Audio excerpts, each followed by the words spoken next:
Planks hypothesis, Planck की परिकल्पना।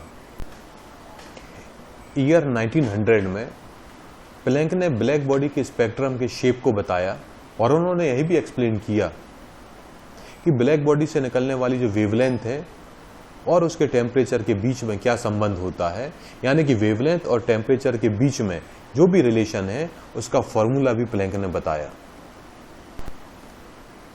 तो प्लैंक ने बताया कि जब किसी ब्लैक बॉडी को गर्म किया जाता है, उसको टेम्परेचर दिया जाता है, हीट दी जाती है, तो उससे थर्मल रेडिएशंस एमिट होते हैं और उन थर्मल रेडिएशंस की वेवलेंथ यानी कि तरंगदैर्घ्य और फ्रीक्वेंसी आवृत्ति अलग अलग होती है। और इसको एक्सप्लेन किया प्लैंक ने, और प्लैंक ने जो थ्योरी दी, जिस थ्योरी से इसको एक्सप्लेन किया, उस थ्योरी को प्लैंक्स क्वांटम थ्योरी यानी कि प्लैंक के क्वांटम सिद्धांत के रूप में भी जाना जाता है। तो प्लैंक ने बताया कि कोई भी बॉडी या सब्सटेंस रेडिएशन को एब्जॉर्व करता है या एमिट करता है in the form of small packets, small packet या बंडल ऑफ एनर्जी के रूप में वो एनर्जी को एब्जॉर्व करता है या एनर्जी को रेडिएट करता है, एमिट करता है, उत्सर्जन करता है। तो जो स्मॉल पैकेट्स थे एनर्जी के, इन स्मॉल पैकेट्स को उन्होंने नाम दिया क्वांटा का, और लाइट के लिए इनको हम जानते हैं फोटोन के नाम से। तो कोई बॉडी जब रेडिएशन एमिट करती है या एब्जॉर्व करती है तो वो जिस फॉर्म में इसको एब्जॉर्व करती है, जो स्मॉल पैकेट्स होते हैं, छोटे छोटे पैकेट्स होते हैं, उन पैकेट्स को प्लैंक ने क्वांटा का नाम दिया। और इसके पहले जब आप लाइट पढ़ेंगे, आपने जो लाइट पढ़ी होगी, लाइट में हम इनको बोलते हैं फोटोन। तो क्वांटा की जो एनर्जी होती है वो एनर्जी फ्रीक्वेंसी के डायरेक्टली प्रोपोर्शनल होती है, यानी कि फ्रीक्वेंसी जितनी ज्यादा रहेगी क्वांटी की एनर्जी उतनी ज्यादा रहेगी, फ्रीक्वेंसी जितनी कम रहेगी क्वांटा की एनर्जी उतनी ही कम होगी। एनर्जी का फॉर्मूला आपको मालूम है, आपने कहीं पढ़ा भी होगा कि एनर्जी और फ्रीक्वेंसी में क्या रिलेशन होता है, वो होता है E = h/ν, जहां पर E जो है वो रेडिएशन की एनर्जी है, H प्लैंक्स कांस्टेंट है और इसकी वैल्यू होती है 6.63 क्रॉस 10⁻34 जूल सेकेंड, और न्यू है रेडिएशन की frequency of the radiation, radiation की आवृत्ति। आपको ये फॉर्मूला भी मालूम है कि न्यू = c λ, जहां c लाइट की वेलोसिटी है। तो अब न्यू = c λ हम पहले वाली इक्वेशन में रखते हैं, तो अब नई इक्वेशन क्या हो जाएगी, पहले वाली इक्वेशन थी आपकी E = hν, अब न्यू की जगह हमने रख दिया c/λ, तो हमारी नई इक्वेशन होगी E = hc/λ, जहां पर c लाइट की वेलोसिटी है और इसकी वैल्यू होती है 3 × 10⁸ मीटर पर सेकेंड। लैम्डा लाइट की वेवलेंथ है और h है प्लैंक्स कांस्टेंट और इसकी वैल्यू होती है 6.63 क्रॉस 10⁻34 जूल सेकेंड। अब हम देखते हैं फोटोन का मास और मोमेंटम क्या होता है। तो फोटोन का रेस्ट मास 0 होता है। इसका मतलब ये हुआ कि जब फोटोन रेस्ट में रहता है, उसमें कोई मूवमेंट नहीं होता है, तो रेस्ट पोजीशन में फोटोन का मास होता है 0, और जब फोटोन मोशन में होता है तो उसके मास को हम लोग बोलते हैं काइनेटिक मास। और मान लीजिए इस काइनेटिक मास को हम डिनोट करते हैं m से।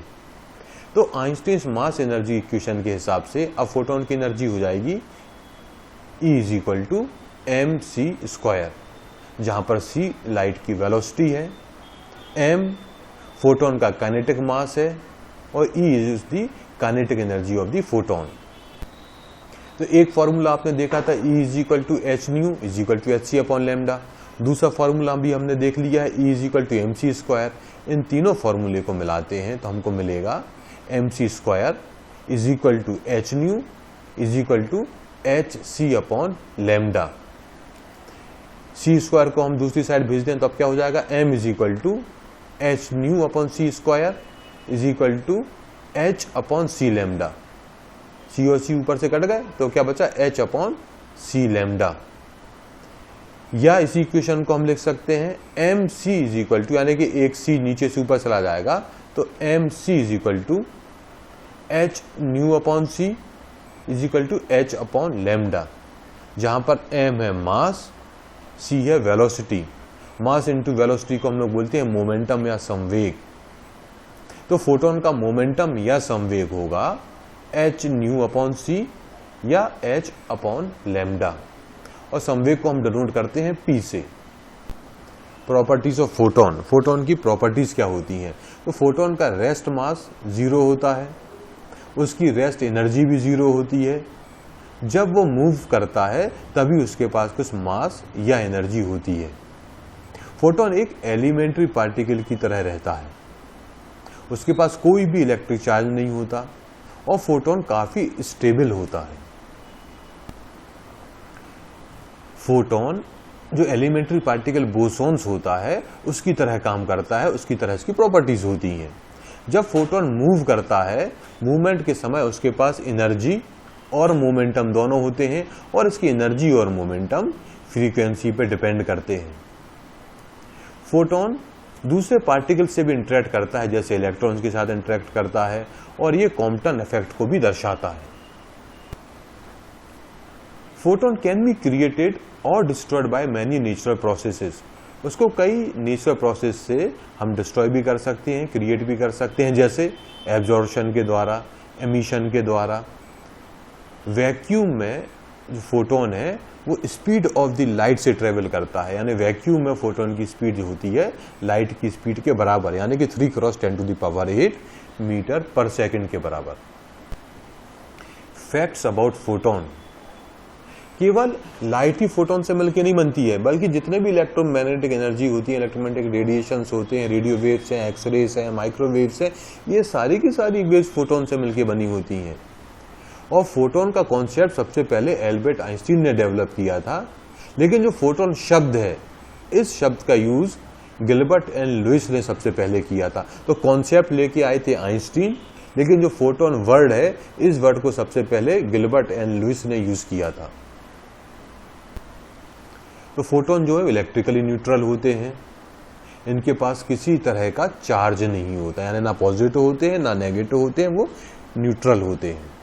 और अपने आप फोटोन डिके भी नहीं करते, इनमें स्वतः ही क्षय नहीं होता, इनमें डिके भी नहीं होता।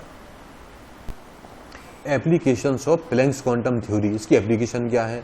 तो कई जो इलेक्ट्रॉनिक डिवाइसेस होते हैं, जैसे कि लेजर, ट्रांजिस्टर, एमआरआईज, इनमें फोटोन्स का यूज होता है। फोटोन कॉन्सेप्ट का हम यूज करते हैं।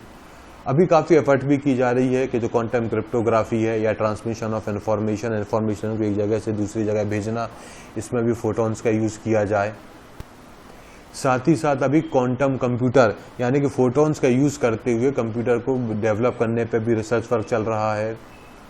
क्वांटम इंफॉर्मेशन, फोटोन्स के फॉर्म में इंफॉर्मेशन को एक जगह से दूसरी जगह किस तरह से ट्रांसमिट किया जाए, बहुत तेज़ी से और बहुत सिक्योर तरीके से इंफॉर्मेशन ट्रांसफ़र हो सके, इस पर भी रिसर्च वर्क चल रहा है। तो इस वीडियो में हमने प्लैंक्स की जो हाइपोथेसिस है क्वांटम के बारे में, उसको समझा। यदि आपके कोई डाउट हो या क्लैरिफिकेशन आपको चाहिए हो, तो स्क्रीन पर दिख रहा है ईमेल के थ्रू आप कांटेक्ट कर सकते हैं। फिजिक्स के दूसरे वीडियो देखने के लिए स्क्रीन पर दिख रही वेबसाइट पर विजिट करें। थैंक यू, धन्यवाद।